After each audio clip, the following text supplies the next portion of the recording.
Hello, subscribers and others. It's David Hoffman, filmmaker, and I'm about to show you a clip from a documentary I made on American nursing, on nurses, to honor nurses. And this clip shows one of the 5 nurses who have been honored by an organization as great American nurses. This guy is a cancer nurse working pediatric. He's working with kids. It's about the roughest thing I think you can do to be a nurse working with children who have cancer. And my daughter, who is a nurse practitioner, and a great filmmaker colleague, John Barrett, went to this place and just spent a day with this guy and heard him express himself and felt firsthand what it feels like for your kid to have cancer. I think it's a beautiful sequence. I honor American nurses. I honor nurses, let me just say, for the incredible job that they do and for the incredible job that this guy does. He's going to express in this clip why it gets him down. Boy, I understand. The kinds of things he sees on a daily basis, to look on these kids' faces and their parents. So take a look, tell me what you think. I love the comments, and I hope this helps you support American nursing and feel for these families. This is Bob Wilkinson, a pediatric oncology nurse. Bob takes care of very sick children and their families, children with cancer or other disorders. Supercalifragilisticexpialidocious, even though the name of it is something quite precocious. You okay? I am a nurse to help people. That's who I am. You say supercalifragilistic? Supercalifragilisticexpialidocious. Awesome. I guess most people would think the most heart-wrenching thing that I've done or do may be dealing with the death of a child, but I don't know if that's really it. The most heart-wrenching thing is not to have the answer for a mom or dad who asks why their child has cancer when they're looking for answers. It's not having the answer and being able to comfort a parent. I'll tell you what, Mom, can you pick up that line and just raise it up for me? Thank you. So they haven't said anything about what they think might be causing it? That's what they told your husband. Or you don't know? They just make it sweep through. Sometimes they don't stop and talk to us after they've done those initial morning rounds. They come in and go out, and then we go and look on what's in the chart. We're just going to have to watch it. I mean, I can't think of anything else. We haven't had a Foley catheter in her, and we're not doing chemo. Your platelets look fine. Hemoglobin looked good this morning. Well, she's had 2 things of platelets and 1 thing of blood. Yeah. Since all this stuff. Because that's what they thought initially was because of the platelets. And they gave her 2 transplants. When I see her come back and sit down, I'll just go in the room with her and sit down and ask her to tell me what's going on. Morning. Well, hello, Doing my nails. Dana. Well, hello, Dana. It's so nice to have you back where you belong, so I can get your vital signs, Dana. Alright, let me do your vitals. Hey, I'm growing old here. Oh, I am old. Never mind. So that's what I give my kids when they're scared. Is I think one is I'm a solid figure. I'm the nurse, and I'm a big guy, and so I'm an older guy. So they look maybe at me like a grandpa or a daddy. But you got to give them love. I think that's with anybody. You got to give them touch. You got to give them confidence in your voice and sincerity. You got to give them hope, but you still have to be honest with them.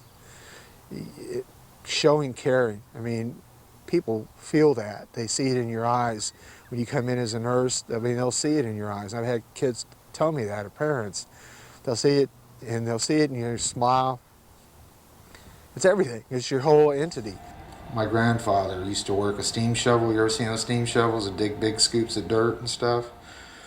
He used to do that when he got new chains on his steam scoop. He'd take us for a ride in it. He'd put us in the scoop and take us. I went in a helicopter instead of an airplane. Did you go in a helicopter? I got to sit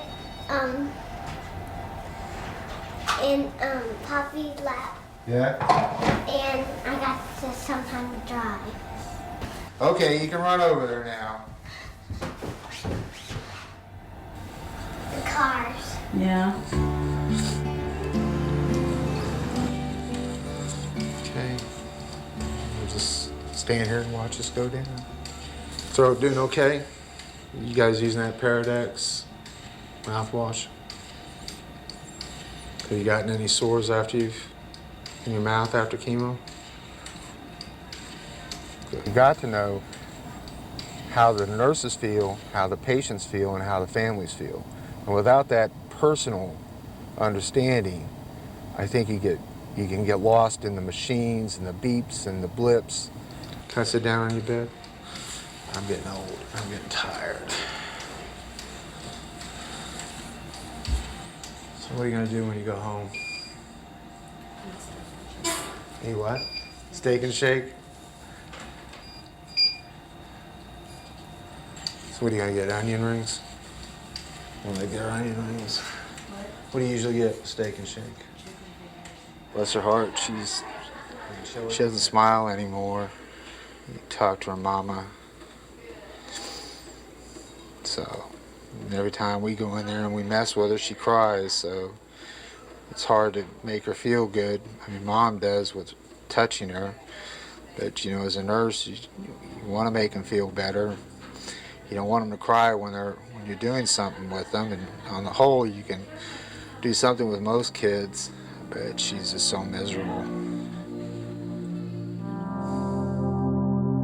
If they're alone, or if they're a mother or a father or a wife, they're looking for you to have some kind of comfort, some kind of word and empathy, because they're going through a great deal of stress. They're going through the unknown. I mean, nothing's more clear than that, than to be on the floor when they will in a new diagnosis, a child, and see that look on a mom.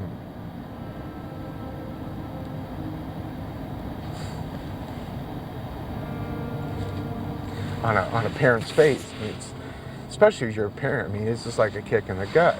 But then you have to realize what are they going through and then how to deal with it, so then they can begin to do the progress. So they can begin to listen to what's going on with the child.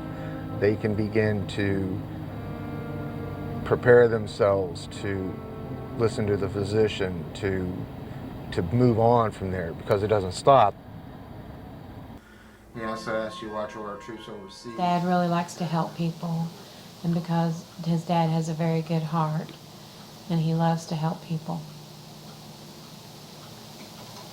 Because Dad believes very good things in his heart, and he believes that Dad has given him good things in his heart. He believes in God, and Dad believes in having a good heart and has respect for people, and he's a good nurse for people. He's very proud of Dad. You've got to establish some kind of spirituality. I think, especially if you deal with death and dying, you have to be able to believe in something.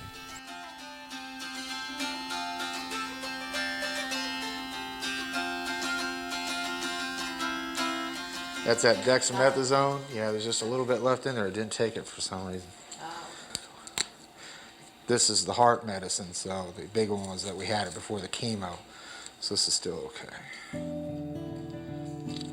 Push in slow, it's gonna be high up, so you're not gonna feel it, okay?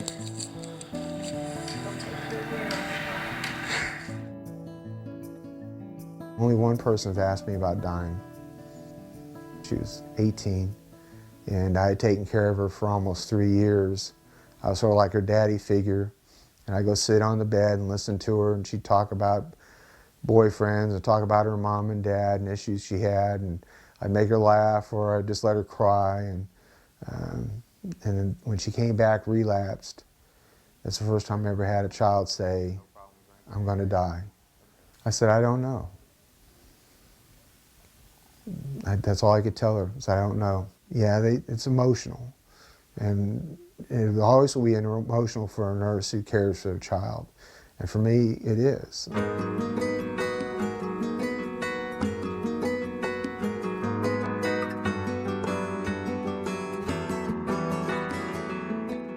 But I have my ways of dealing with it. I come here sometimes when it's really bad and just sit and let it and talk to God, complain to God, call God bad names, try to make deals. I mean, I've offered my life on occasion.